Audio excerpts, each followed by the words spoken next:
Hi everybody, episode 117 of the Two Chaps Many Cultures here on a Tuesday, and we're going to talk about India and an ancient culture that is a rich tapestry. Things can change, things often change. They often change slowly or they can change fast.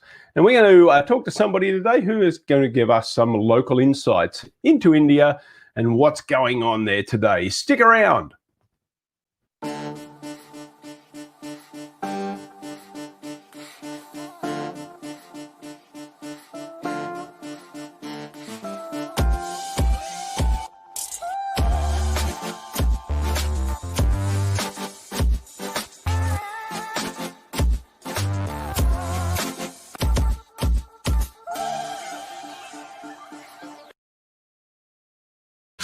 Yes, we're back with the show. Happy Tuesday, everybody. Hang on, where's our Christmas? Where's all our Christmas decor? Here. Oh, there we go. Merry Christmas week to all of you. Merry Christmas to the show of the culture of business and the business of culture. Welcome back for another episode. How are you today, pal? I am doing marvelous, and I'm excited to hear about the fast and slow and manifold changes in the South Indian subcontinent of India. No, the South Asian subcontinent. Well, that was a mouthful. I'm particularly happy. It's early in the morning. We've been talking about India on this program before, and through the Indian lens, which is one perspective you always want to take. You want to take the quote-unquote native perspective.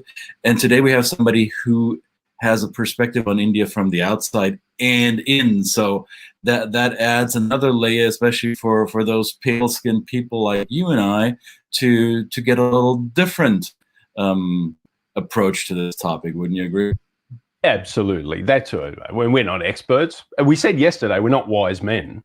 Well, no, I'm certainly not. I'm a wise crack, as you remember, right? Absolutely. Well, let's introduce our special guest, Jill Sheldekar. Thank you for coming on. Hello. Well, how are you? I'm doing really well. It's a pleasure to be here. And I can't believe 117. Is that 117 episodes? 117 daily episodes. Oh my goodness. Well, congratulations on that number. That's fantastic. It's a pleasure to be here to offer you, one of a multiple million of perspectives that you could get from talking to someone in India. That's right, and it can be millions of perspectives. It is a diverse country, as I said, a rich tapestry, a mosaic of many. Well, what can we say? Many millennia. You know, it's got a great history. And a mosaic of many millennia. Oh, you're massive you are. Oh. I'm just making this up. It's early in the morning. I'm sorry I haven't even had tea or coffee or anything. Well, welcome. Tell us, where are you joining us today from, Jill? So right now I am in Pune, which is the traditional pronunciation of Pune or Pune. So Pune is about 2.5 hours from Mumbai to the southeast, a little bit inland. And I give you hours because, of course, kilometers means nothing. Depending on the traffic. To me, it does a lot. Yes, depending on the traffic, it can take anywhere between 2 to 6 hours to get from Mumbai to here. But we do have a super lovely, fast expressway now that gets you here pretty quickly. When I first came to Pune back in 2001, you had an old highway, which was just a sort of double lane highway. And it was quite a journey to get here. But yeah, things are changing as we discussed. So here in Pune, and it's about 6:45 in the evening. Absolutely. I have a very Pune-specific question that you, Jill, and we've discussed in private several times over, but I think it's worthy of repeating this here in front of a audience of millions. Pune has undergone changes over the last probably 2-3 generations. The way I remember it, and correct me if I'm wrong, Pune used to be more of a retirement city because of its nice all-year-round climate. And now it has become an IT and tech and startup hub in a way. Would that be a fair, short description? Yes. So when I was looking for opportunities to study in India, I was told that Pune is a pensioner's paradise. So a lot of old people. It's often referred to as a hill station, in meaning that it's a place where people go for the weekend or for a vacation to escape the city, because it is nestled up in the mountains, which gives us a little bit more of a pleasant climate than Mumbai. But it's also known as the Oxford of the East, simply because it has so many educational institutes inside and around the city. So that was what it was known for in 2001. And now it's become the auto capital of India. So we have a lot of car, even corporate offices, and of course manufacturing plants in and around Pune. And we also have a lot of students coming out of engineering colleges to go right into those IT hubs and those automotive hubs as well. Mm. And you've been there all your life, right? So, I mean, you have an Indian-looking sounding last name. You might be a bit light-skinned Indian, but you've been there all your life, right? So I've been there all of my adult life. Yes, I was born in Phoenix, and well, not in Phoenix. I was born in North Carolina, actually. My father was in the military, so I lived in 4 or 5 different states for the first 5 years of my life. But my entire family's from Phoenix. So I grew up in Phoenix, Arizona. Then I ended up on a volunteer trip to India when I was 16 years old, and the rest was history after that. I refer to India as quicksand. You know, you put in a toe, you put in a foot, and it just kind of, sucks you in. So ever since I was about 17 years old, I've had a place and a foothold here in India. And it doesn't sound like this was an unpleasant experience. So you feel quite at home there, don't you? Yeah, I do. And, interestingly enough, I get questions of curiosity, mainly from people in India. Honestly, when I talk to even extended relatives or friends and family in the US, they're like, India. Oh, I'm like, the continent, the country in Asia, the subcontinent. In fact, some of my relatives, when I first told them that I was relocating to India, they thought I said Indiana. And they were like, oh, I was like, no, not Indiana, India, the country over in Asia. So I sort of get a more puzzled look, I would say, or maybe trying to place, where are you exactly? But in India, I get asked by Indians very often that, you have made a home here. What was it that attracted you to this place, or why are you here? And to be very honest, I cannot give you a straightforward or logical answer. There was just an intuitive pull. I had a somewhat of an out-of-body experience in my early experiences here. And I just kept coming back as a student, as a social worker, on an employment visa, on a business visa. And then eventually I had my own Bollywood romance and met a local Punekar and got married in 2009 and set up my business here and own property here. And like I said, rest is history.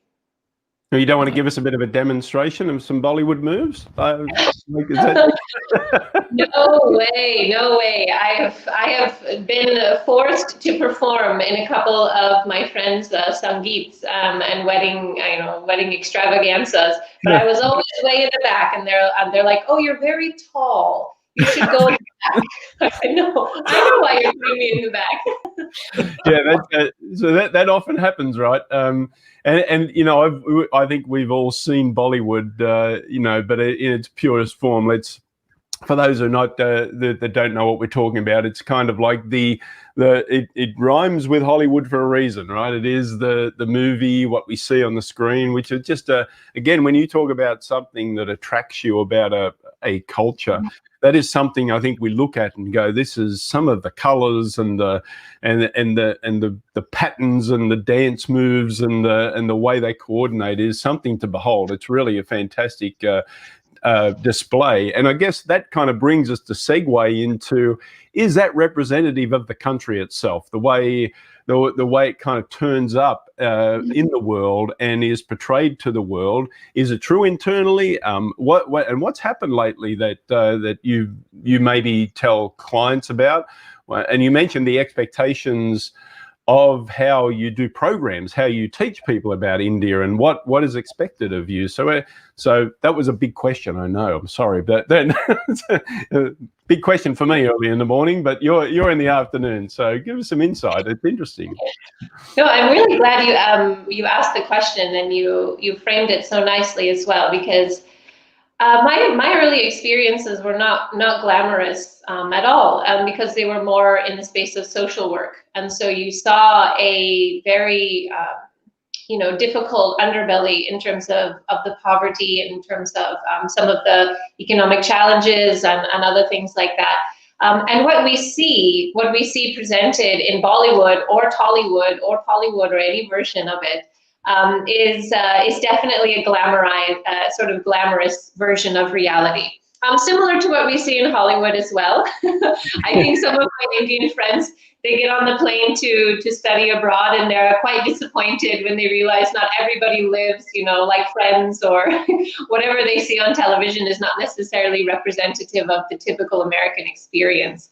But yeah, so there is that, if you see the exotic India or something which looks quite attractive on a tourist brochure, I would say, is it representative?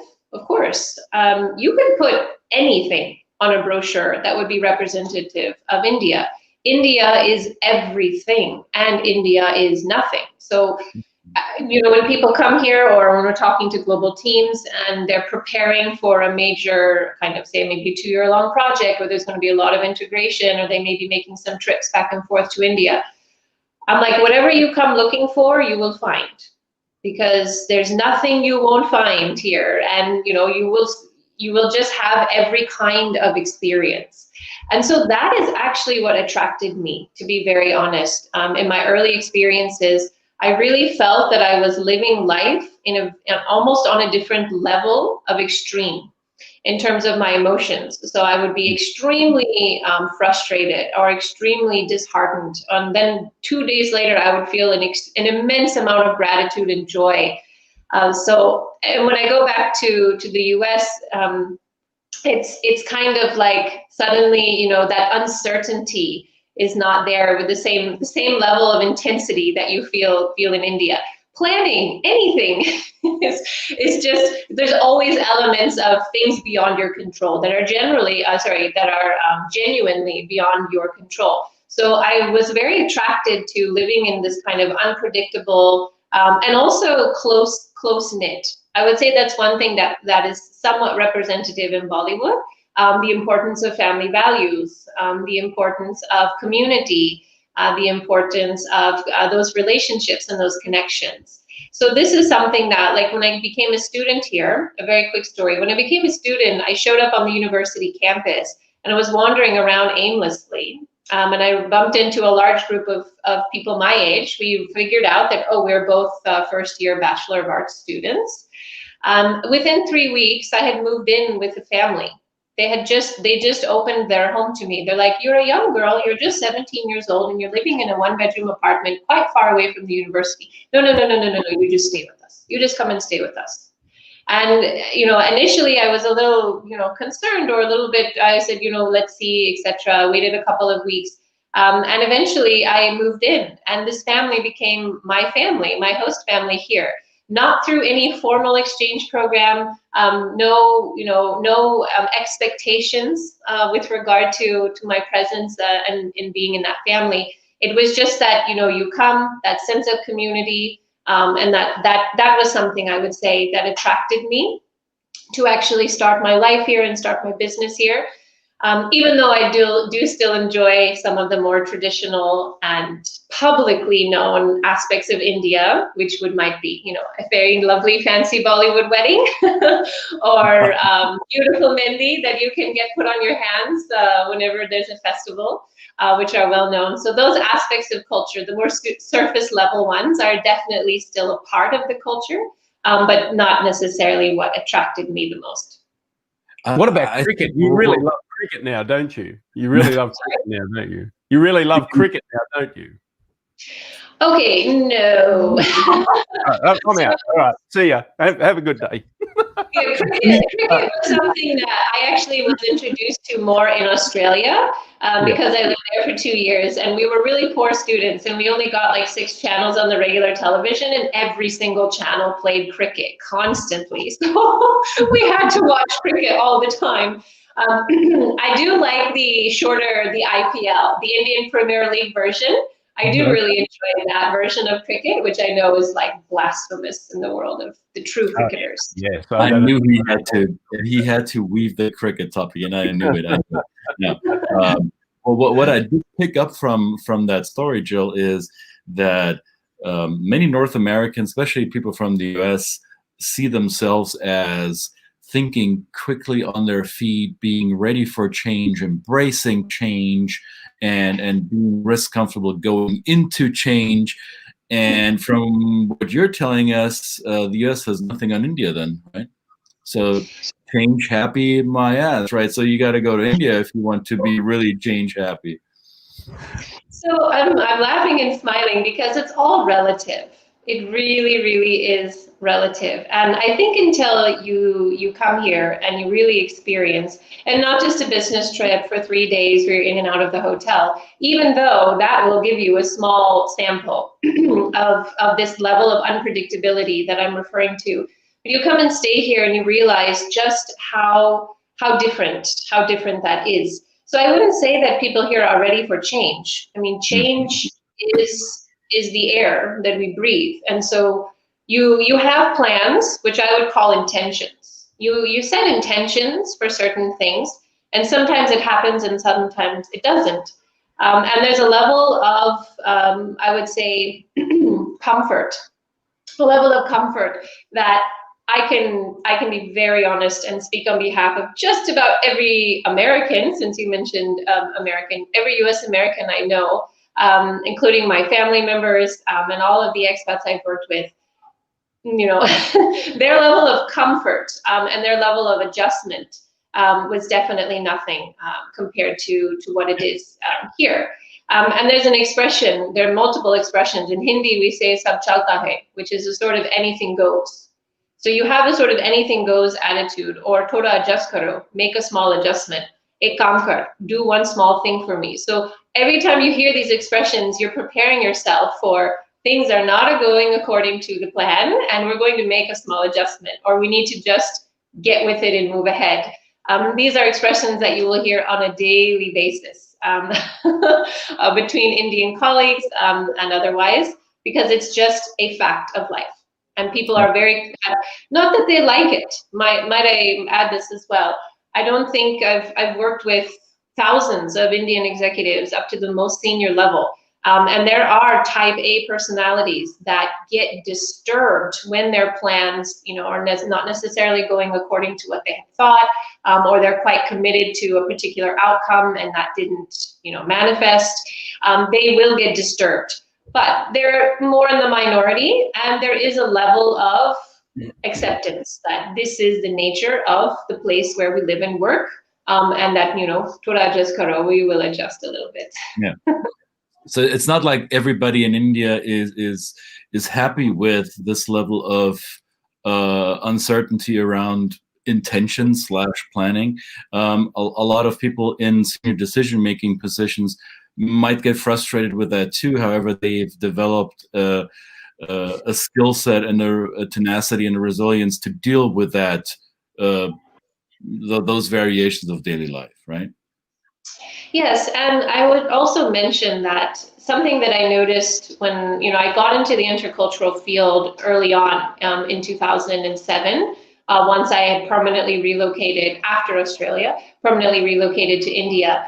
And initially, I feel like a lot of individuals, including people from India, people from Pune or various places within India, didn't necessarily see this as a strength, the willingness of, adaptability or flexibility. There are all of these sayings in their mind, around flexibility. If you bend too much, you break, and these kinds of things. It was not necessarily a super positive attitude towards that kind of strength or skill set, if you want to call it, or an attribute that a person has.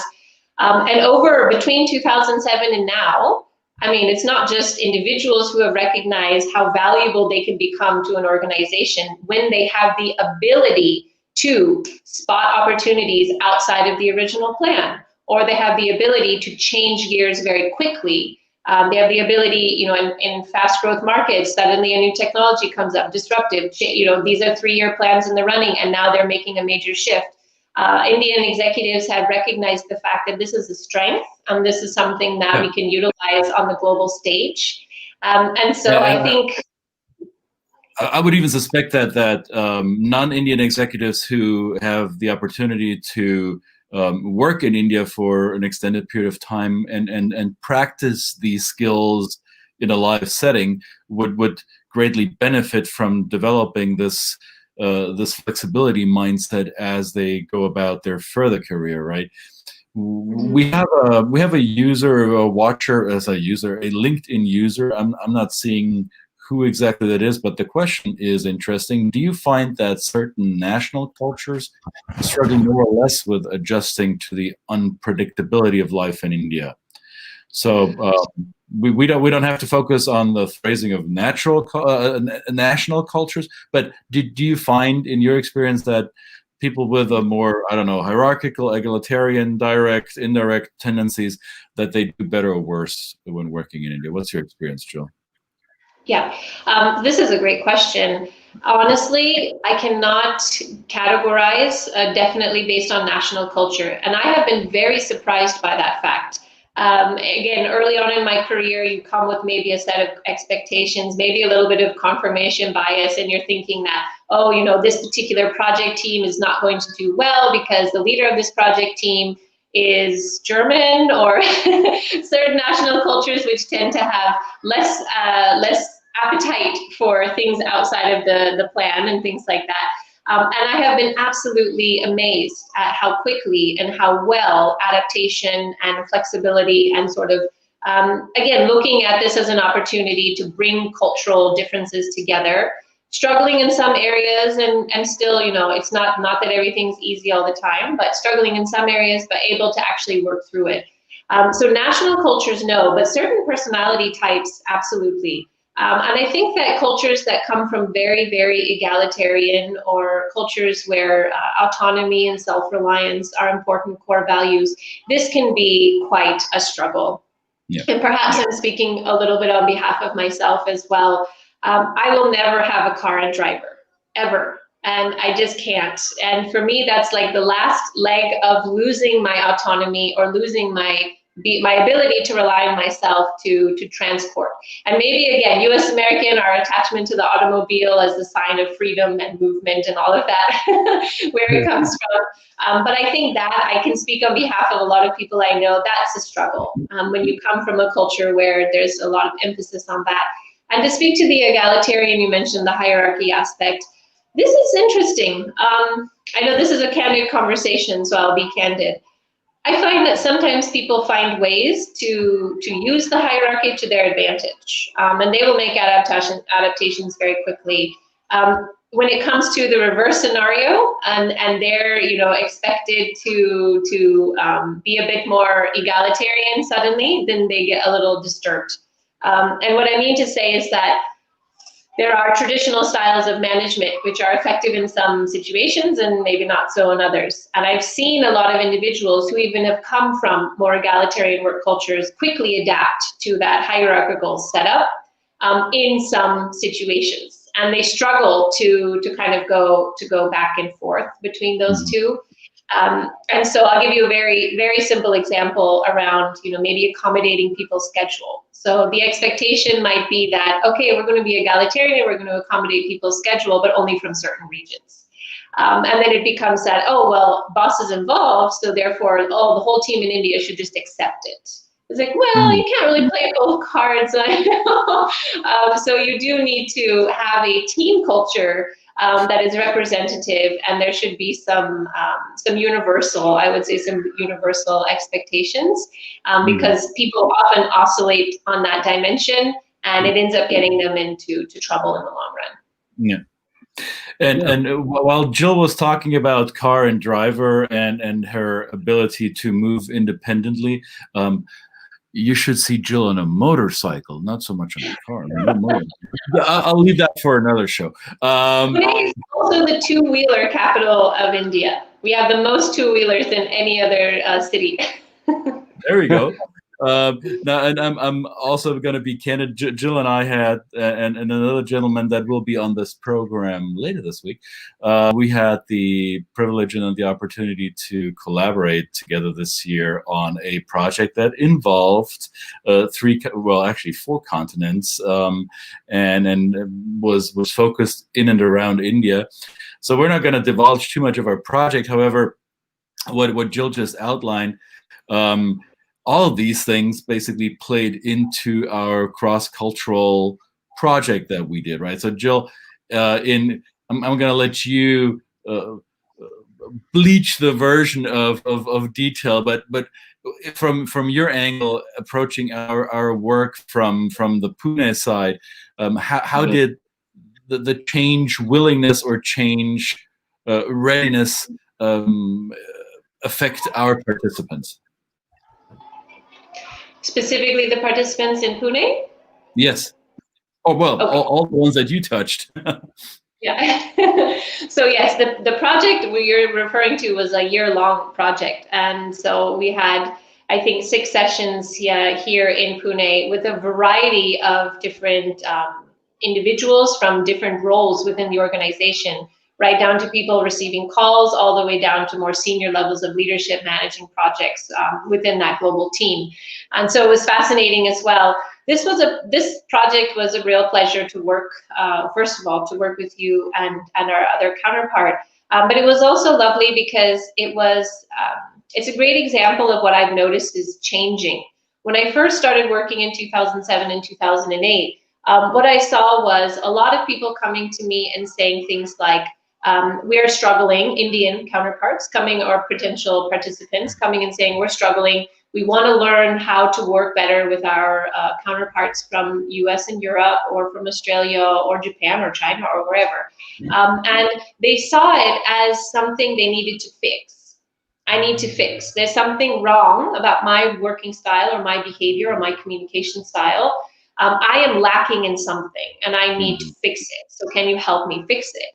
And so, I was early in my career and I was thinking, okay, well, I didn't like the approach. I didn't like the packaging, but let me see what I can do.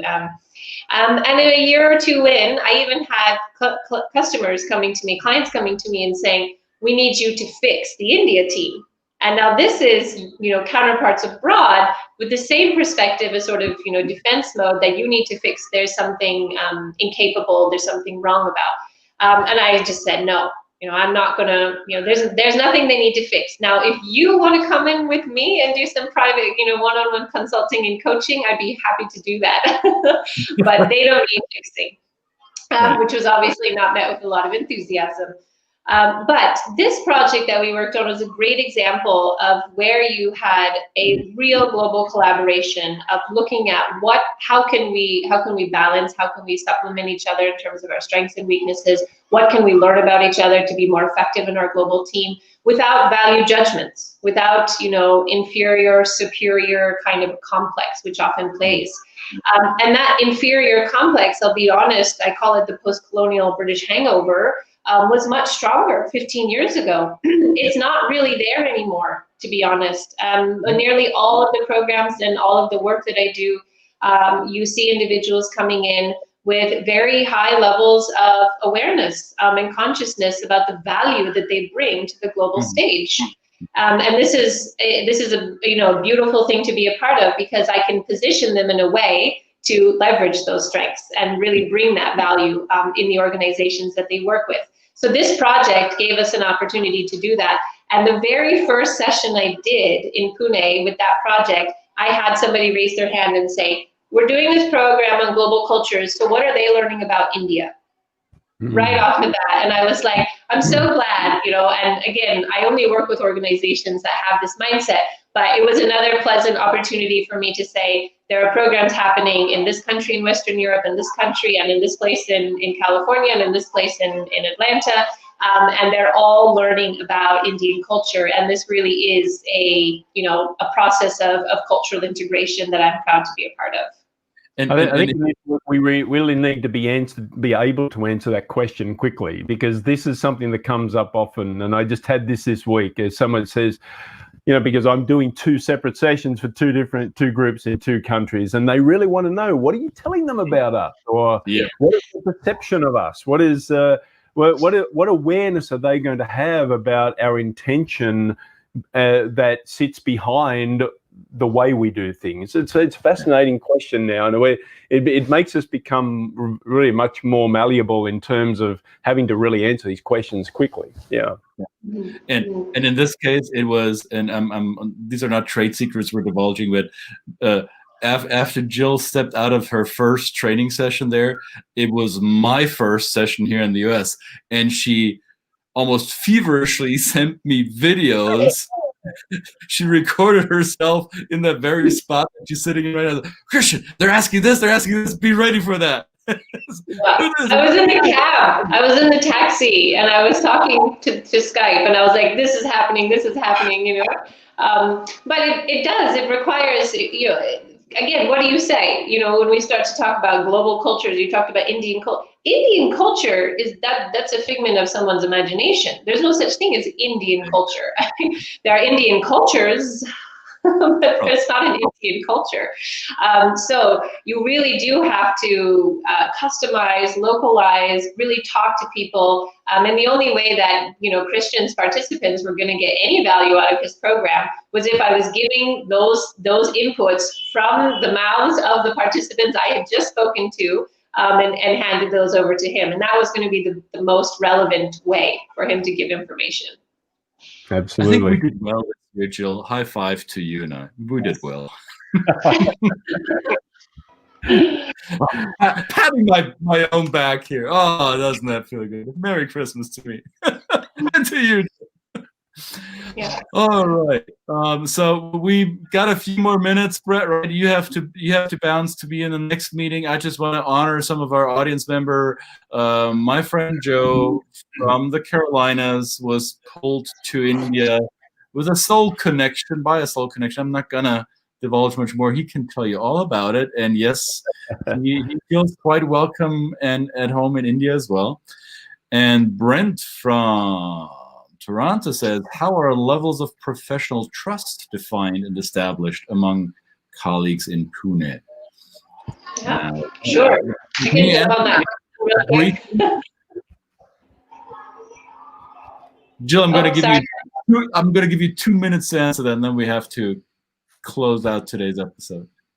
Sure. So this is such an important topic. In fact, it's my favorite topic to talk about with India teams or otherwise when it comes to professional trust building. And I use this model that looks at our capacity for trusting, which is based on past experiences, and then our perception of competence and our perception of intentions. How good are you at your job, and what are your intentions behind your behavior? So it's a combination of these 3 factors that come together.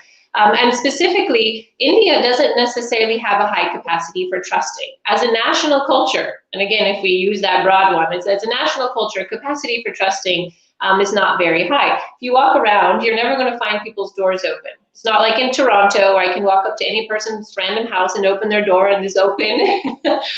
So capacity for trusting, this is just one simple example. But trust is something that typically you earn, and you earn through association. So you earn through relationships. So if I'm meeting with an individual, I will look for a commonality. This could be a shared experience about maybe this person's visit to Phoenix, Arizona, or perhaps we have a relative who went to the same university. Or the most, I would say the most effective way that I do it is I speak in Marathi or I speak in Hindi. If you can show that not only do you have an appreciation, but a level of knowledge of the culture, where you can even do basic conversation, this automatically puts you closer to the in-group. So you have in-group and out-group. And of course, anyone who's in Pune, you could look at regional association, you could look at caste, you could look at religion, you could look at gender, you could look at any number of things that's going to keep you in the out-group as far as being part of that in-group. But speaking the language is one thing that will get you approximately closer. So I think professional trust is all about building relationships and finding culturally appropriate and I would say, intelligent, sensitive ways to do that is the way that you're going to build professional trust. Long-term association as well. Long-term association, which is something I've learned, I would say, the hard way working here in India. Once you make that connection, you maintain it. It's not for the purpose of achieving a business objective.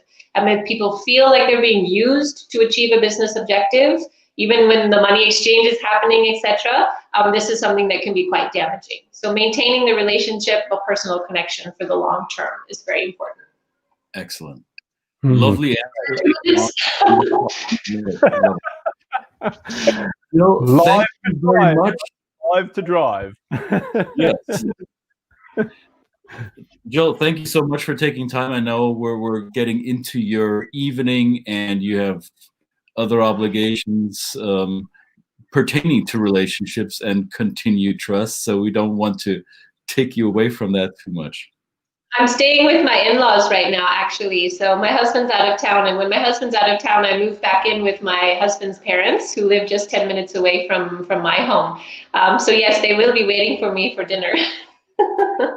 There we go. That sounds like something I would do. The cooking, the home cooking, all that kind of stuff. It must be great. Oh, it's lovely. I lived in the joint family for the first 5 years of my marriage, and we did move because we ran out of space. We were having babies, and we ran out of rooms, and so we just moved 10 minutes down the road, and yeah, it's like one big family. That's fantastic. Lovely. Great. Jill, thank you so much for taking time for us. Well, I don't know. I'll say Merry Christmas, not knowing whether or how your family is celebrating it or not. I'm sure that everything. It's party mode 24/7 over here, man. Excellent. All right. So, Tuesday, 2 chaps, 1 lady, many cultures, and lots of change talk today. Thanks for joining us. And join us again tomorrow. We'll announce who's going to be our guest shortly. Bye-bye. Good to see you again.